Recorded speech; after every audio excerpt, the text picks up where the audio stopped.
নমস্কার, আমরা এই মুহূর্তে উপস্থিত রয়েছি উদরাজপুর বালি অঞ্চলে। তো এখানে যে দ্বিতীয় দফার যে ভোট, সেই ভোটে তৃণমূল প্রার্থী আর ব্যানারগুলো চতুর্দিকে দেখতে পাচ্ছি, যেখানে দীর্ঘ 15 বছরের উন্নয়নকে জাহির করা হচ্ছে, যেখানে বিনামূল্যে চিকিৎসার কথা বলা হচ্ছে।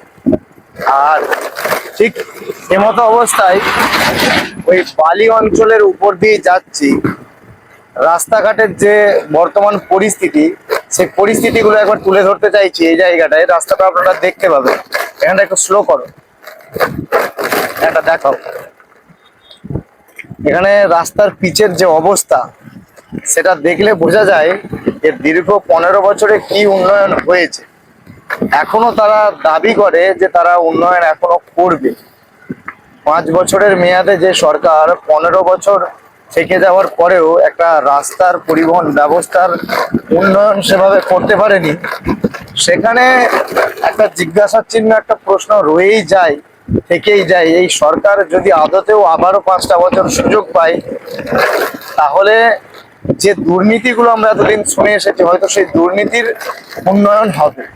সেই দুর্নীতিতে আরো অভিনব কায়দা আসবে, নতুন করে আরো সন্ত্রাসের বাতাবরণ তৈরি হবে। কিন্তু মনে হয় না এই যে পরিবহন ব্যবস্থা, এই যে সামগ্রিক উন্নয়নগুলো, এগুলো আর হবে বলে। দীর্ঘ 15 বছরের রাজত্বে একটা সরকার সামান্য পরিবহন ব্যবস্থার উন্নয়ন করতে পারেনি। তাই এই বালি অঞ্চলের যে চিত্রটা দেখা যাচ্ছে ক্যামেরাতে তো ভালোভাবে, এই যে বালি অঞ্চলের যে চিত্রটা, সেটা একটা ছোট্ট ভ্রমণের মাধ্যম দিয়ে এবং আপনাদেরকে বাস্তব চিত্রটা তুলে ধরলাম।